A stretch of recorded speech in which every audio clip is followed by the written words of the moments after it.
Bapak Ibu semuanya, apa kabar? Berjumpa kembali dengan saya, Valeria Yakti, Kuasa Ninggusti, pada mata kuliah Statistika Pendidikan. Nah, semoga Bapak Ibu semua dalam keadaan baik pada hari ini, pada saat menonton video ini, ya, pada saat lagi, wah saya mau belajar nih Statistika Pendidikan gitu ya.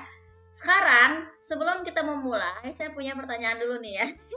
Udah ada tulisannya di layar nih. Kenapa polisi sering pakai kacamata hitam? Kira-kira kenapa Bapak Ibu? Kenapa ya polisi sering pakai kacamata hitam? Suka lihat gak sih polisi pakai kacamata hitam?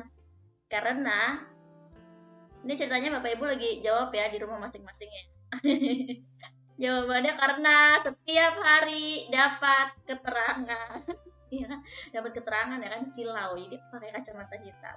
Oke, kita akan segera masuk ke materi kita Bapak Ibu. Kita akan membahas mengenai modul 8 ya. Modul 8 tuh membahas tentang apa sih? Membahas tentang pengujian hipotesis. Tapi kita akan fokus kepada kegiatan belajar 1 ya untuk video ini tentang hipotesis statistik nih Bapak Ibu. Oke, jadi tujuan pembelajarannya Bapak Ibu mempelajari materi ini ya yang ada di video ini. Yang pertama diharapkan setelah mempelajari video ini Bapak Ibu sudah bisa menjelaskan apa itu definisi dari hipotesis statistik.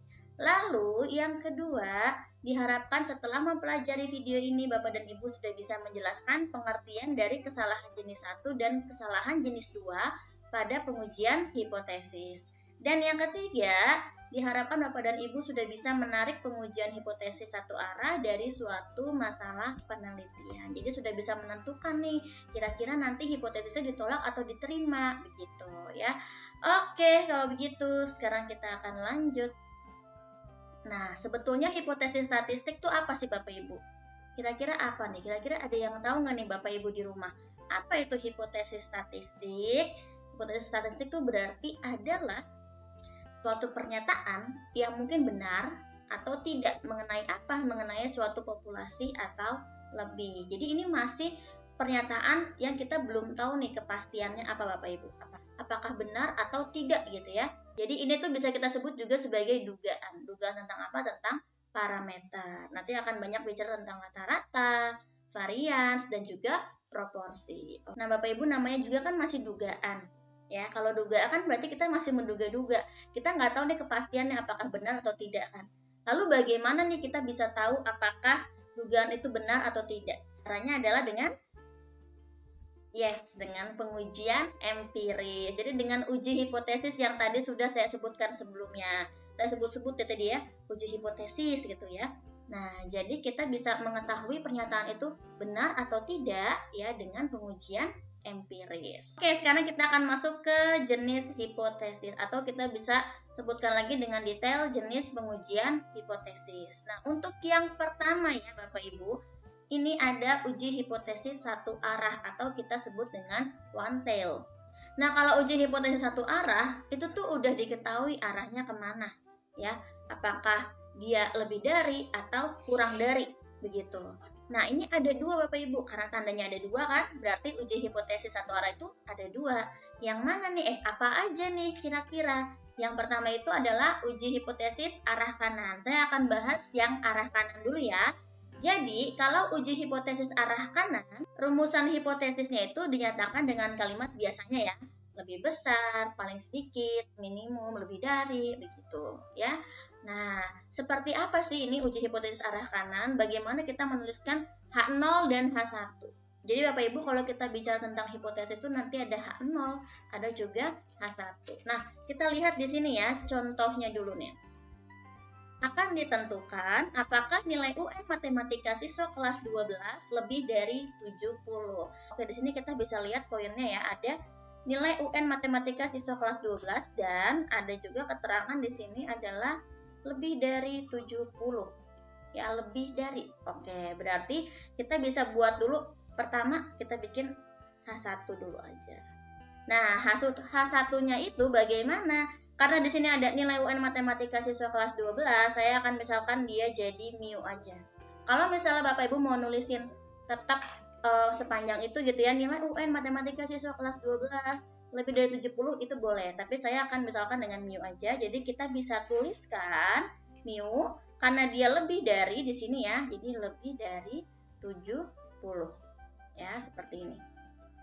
Oke, berarti kalau misalnya H1-nya si nilai UN matematikanya lebih dari 70, berarti H0-nya apa? Berarti H0 itu adalah ya lawannya. Kira-kira kalau H1 ditolak gitu misalnya ya, misalnya H1 nggak diterima nih.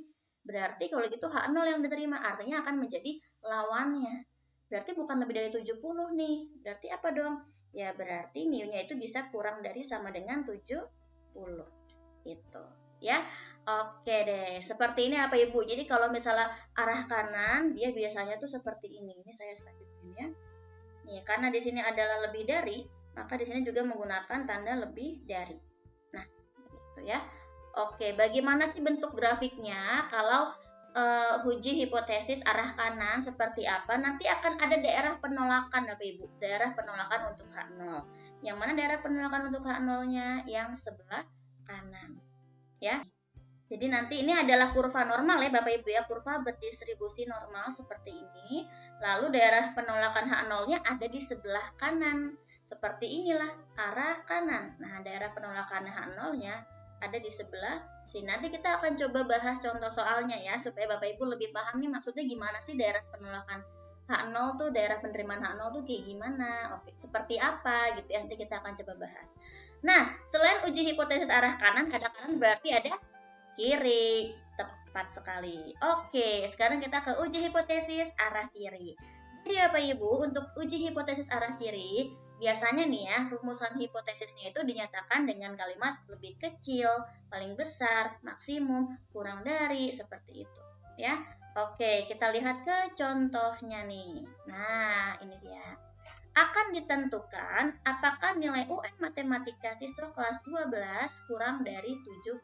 Kalau tadi kan lebih dari ya. Ya udah, berarti sama aja nih. Di sini saya akan misalkan nilai UN matematika siswa kelas 12 itu menjadi mu aja ya. Jadinya kalau saya di sini bikin ada H0, ada H1, saya akan isi H1-nya dulu ya. Jadi nilai UN matematikanya itu akan kurang dari 70. Berarti H0-nya lawannya. Ya, yang satunya kurang dari, yang satunya berarti apa nih? Lebih dari sama dengan. Kenapa sih kok pakai sama dengannya? Kenapa nggak lebih dari aja? Jadi Bapak Ibu, kalau kita bicaranya kurang dari 70, berarti kan 70 juga nggak termasuk ini dong. Ya kan? Kan di sini kan adalah nilai-nilai matematika yang kurang dari 70. Jadi ada 69, misalnya bilangan bulat ya nilainya. 69, 68, 67, 66 gitu dan seterusnya sampai ke arah kiri. Tapi berarti 70 nggak termasuk ke sini, ya kan? Maka si 70-nya dan yang lebih besar dari 70 akan kita masukkan ke H0, ya. Oke, seperti ini Bapak Ibu. Sekarang kita lihat seperti apakah grafiknya. Seperti ini bentuknya. Karena ini adalah uji hipotesis arah kiri, maka daerah penolakannya ada di sebelah kiri, bukan di sebelah kanan lagi. Nah, Bapak Ibu, kita udah bahas tentang uji hipotesis satu arah, yang one tail ya. Arah kanan, arah kiri. Lalu ada satu lagi. Yang satu lagi berarti ada satu arah, artinya ada satu, ada dua. Ada tiga nggak? Nggak ada. Ada satu, ada dua aja. Nah, sekarang kita masuk ke uji hipotesis dua arah. Nah, kalau dua arah berarti sudah diketahui arahnya belum? Kurang dari atau lebih dari? Belum diketahui. Jadi untuk uji hipotesis dua arah itu Bapak Ibu, dia belum diketahui arahnya. Kita akan menggunakan sama dengan kalau untuk di uji hipotesis dua arah. Contohnya ya, akan ditentukan apakah nilai UN matematika siswa kelas 12 sama dengan 70. Oke, berarti kita bikin lagi sama. Ada H0, ada H1. Untuk H1-nya berarti ini ya, nilai UN siswa kelas 12 ini akan saya anggap menjadi mu. Artinya di sini mu sama dengan 70 karena di sini dibilang sama dengan. Berarti H0-nya kalau H1-nya sama dengan, H0-nya ya tidak sama dengan ya. Jadi di sini tidak sama dengan. Bisa dia kurang dari, bisa dia lebih dari, yang penting dia bukan 70 gitu. Kalau dua arah seperti apa nih bentuk grafiknya? Nah, kalau uji hipotesis dua arah yang diambil bagian mana? Apakah kirinya atau kanannya atau dua-duanya? Seperti ini apa ini? ya. Jadi daerah penolakan H0 itu ada di sebelah kiri sini dan juga sebelah kanan. Ya. Oke Bapak Ibu, mudah-mudahan sampai sini masih aman, masih paham. Kalau misalnya ada sedikit kebingungan, boleh di back lagi ya videonya. Kita akan lanjut sekarang ke contoh penentuan H0 dan H1. Jadi kita mulai dari soal yang pertama. Menurut guru, nilai rata-rata ulangan biologi lebih dari 80. Apakah itu benar? Kita nggak diminta untuk buktikan ya, kita hanya diminta untuk menentukan H0 dan H1-nya berarti seperti apa bentuknya. Seperti yang kita udah lakukan tadi sebelumnya. Oke, sekarang kita mulai Bapak Ibu ya. Untuk H0-nya, lalu ada H1-nya. Nah, oke, berarti Bapak Ibu kita bisa tuliskan untuk H1-nya itu adalah mu, karena lebih dari 80 maka lebih dari 80. Sedangkan untuk H0-nya akan menjadi mu, lawannya berarti yang penting dia nggak lebih dari 80 gitu kan, artinya kurang dari sama dengan 80 ya. Oke, sekarang kita akan lanjut ke contoh yang kedua. Adik berpikir bahwa nilai siswa yang tidak mencatat akan kurang dari siswa yang mencatat. Nah, di sini ada dua pernyataan ya Bapak Ibu, ada yang tidak mencatat, ada yang mencatat. Jadi nggak cuma bilangan doang kayak tadi nih, tadi kan hanya bilangan 80, sebelumnya ada 70 gitu ya. Nah, sekarang enggak nih. Karena di sini akan ada dua pernyataan, jadi kita akan memisalkan dua. Yang pertama itu adalah nilai siswa yang tidak mencatat. Ini boleh kita anggap jadi mu1. Sedangkan nilai dari siswa yang mencatat adalah mu2. Oke, kita mulai mencari ya. Sekarang kita tentukan nih H0 dan juga H1-nya. Berarti H1-nya itu adalah gini ya. Nilai siswa yang tidak mencatat akan kurang dari siswa yang mencatat. Artinya kita bisa tuliskan mu1 kurang dari mu2. Sedangkan untuk H0-nya menjadi mu1 lebih dari sama dengan mu2. Oke, ini udah sampai contoh yang kedua. Sekarang ada contoh yang ketiga. Tapi untuk contoh yang ketiga, ini khusus untuk Bapak Ibu semuanya yang menonton video ini. Silakan jawab di kolom komentar, kira-kira bentuk H0 dan H1-nya itu seperti apa pernyataannya. Ya, yuk semangat untuk mengerjakannya. Mudah-mudahan aman nih ya. Nanti akan saya cek di videonya, di komentarnya, apakah sudah tepat atau belum jawabannya. Oke? Nah, lanjut sekarang Bapak Ibu semuanya. Kita akan masuk ke dalam kesalahan tipe 1 dan juga 2. Nah, kesalahan tipe 1 dan 2 pada uji hipotesis itu maksudnya seperti apa? Jadi begini Bapak Ibu, ada kondisi ketika H0 itu benar dan H0 itu salah. Ya, misalnya begini, ada pernyataan H0 itu benar. Lalu saya terima nih pernyataan H0 itu, berarti yang saya lakukan benar gak? Benar yang saya lakukan, ya. Yang saya lakukan itu sudah tepat. Kenapa? Karena di sini dikasih tahu kalau H0-nya itu benar Bapak Ibu, maka saya akan terima. Ya kan? Nah, sekarang kalau misalnya H0-nya nggak benar, H0-nya salah, berarti seharusnya saya terima atau saya tolakkan? Ya, kalau misalnya tidak benar H0-nya atau H0-nya salah, harusnya berarti saya tolak H0-nya. Ya kan? Jadi kalau misalnya H0 salah, ya saya tolak H0-nya. Begitu. Ya. Nah, sedangkan kalau misalnya H0 salah nih, tapi saya terima H0-nya, padahal H0-nya salah. Berarti itu merupakan salah satu kesalahan yang tipe kedua. Ya. Nah, kalau H0 benar tapi saya tolak, itu termasuk ke dalam kesalahan yang tipe ke-1 gitu. Jadi kesalahan itu adalah ketika sesuatu yang salah tapi kok diterima, sesuatu yang benar tapi kok ditolak gitu ya. Oke Bapak Ibu, ini mengenai kesalahan tipe 1 dan 2. Mudah-mudahan Bapak Ibu mengerti maksud saya. Bagaimana yang tipe 1, bagaimana yang tipe 2. Oke, kita akan lanjut. Kita lihat di sini, wah ada tabel Z nih, berdistribusi normal. Nah, kalau ngelihat tabel seperti ini, bagaimana nih cara membacanya? Jangan bingung Bapak Ibu, tenang aja, kita akan coba bahas sama-sama. Oke, sekarang kita akan masuk ke soal latihan. Sebuah perusahaan memprediksi bahwa dalam 1 bulan mereka memproduksi kurang dari 150 ton jambu. Setelah melakukan evaluasi produksi jambu selama 30 hari, rata-rata produksi jambu adalah 120 ton dengan standar deviasi 40. Apakah prediksi perusahaan tersebut benar? Ayo gunakan taraf 5% untuk mengujinya. Oke, berarti Bapak Ibu sekarang kita akan mulai untuk mencari uji statistik dulu. Ya, Z hitung dulu nih yang kita cari. Z hitung seperti apa? Z hitung seperti ini ya. Kita coba kerjain sama-sama. Z hitung. Oke, kita mulai dari di sini ada rata-rata dikurangi mu per S per akar N. Nah, Bapak Ibu mungkin akan melihat di buku ada yang ini pakai tau gitu. Itu sama aja membahas tentang si standar deviasinya, ya.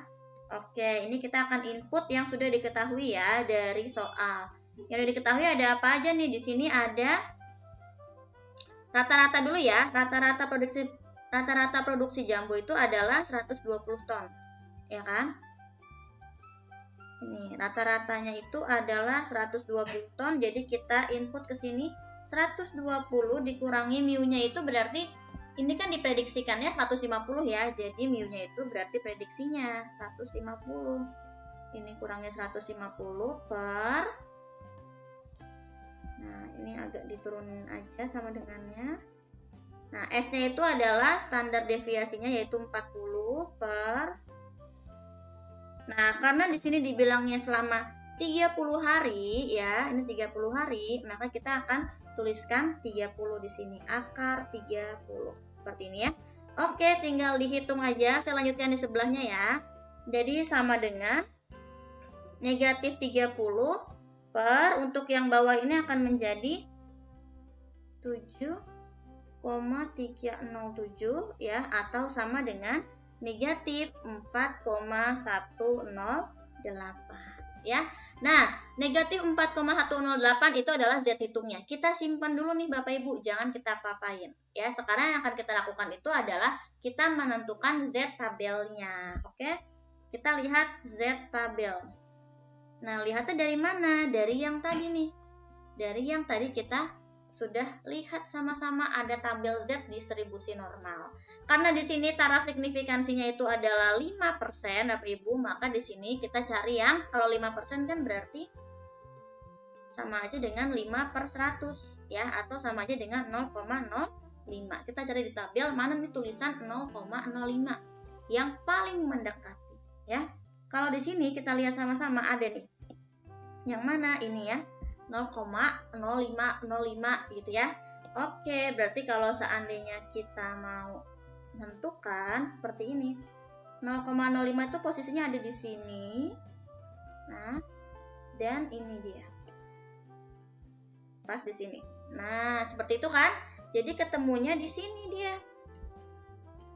Ini 0,05-nya.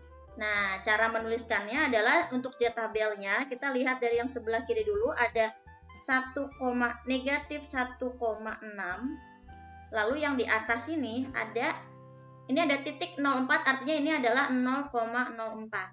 Ya, jadi di sini kita tambahkan dengan 0,04. Tambah. Gitu ya. Jadi tambahinnya tuh bukan negatif 1,6 tambah 0,04, bukan, tapi maksudnya kita tambahin ke bawah gini loh. Ini ke sini, ini ke sini. Ya, jadi kita akan tuliskannya jadi negatif 1,64. Jadi nambahinnya bukan nambahin bilangan bulat ya, bukan seperti itu ya. Nah, gitu. Jadi kalau misalnya kita baca negatif 1,64 gitu ya.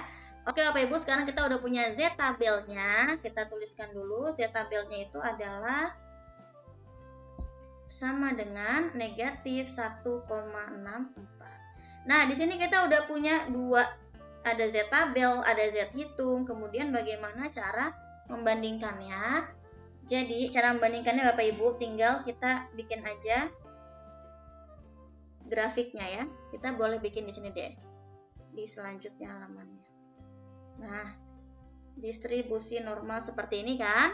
Oke, tadi di sini kita udah punya Z tabel itu negatif 1,64 ya.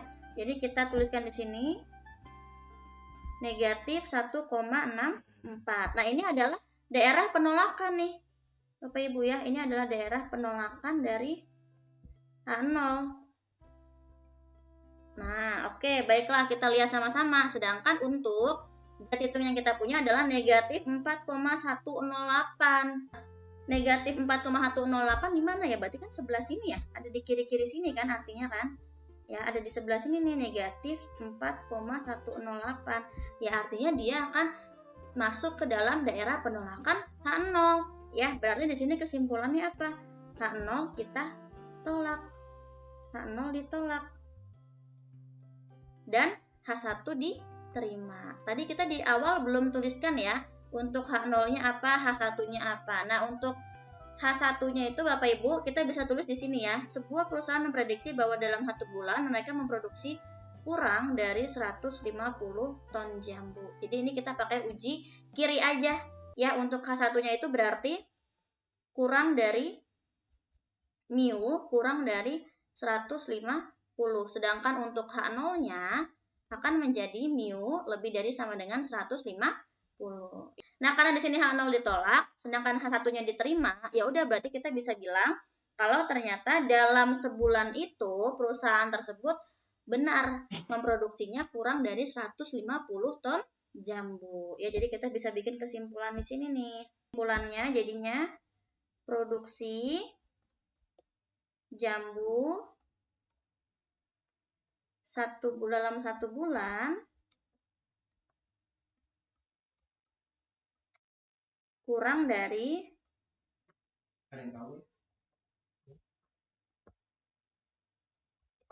150 ton. Oh, seperti itu ya. Oke, Bapak Ibu, mudah-mudahan paham untuk latihannya ya. Nanti coba boleh dikerjakan soal-soal yang ada di RBV-nya di rumah masing-masing, dicoba juga. Untuk menutup video ini sebelumnya saya mau tanya dulu kira-kira mana nih yang mewakili perasaan Bapak Ibu sejauh ini. Nah, di sini ada berbagai macam ekspresi Bapak Ibu. Ini udah pro banget nih, udah ngerti banget. Udah ngelotok nih, saya bisa nih. Nah, kalau ini oke, saya ngerti nih, lumayan. Ini ya ada sedikit bingung gitu ya, ada sedikit masih nggak nyambung nih.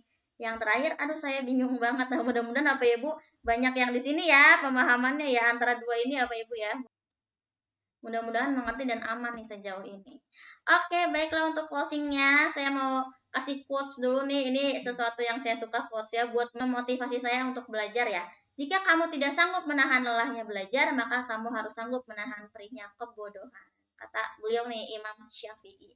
Oke, Bapak Ibu, kalau begitu terima kasih banyak karena sudah menonton video ini. Mudah-mudahan bermanfaat untuk Bapak Ibu semuanya dan mudah-mudahan mendapatkan ilmu yang bermanfaat dari video ini. Semangat terus belajar ya, perbanyak latihannya. Sampai jumpa lagi di video selanjutnya. Dadah!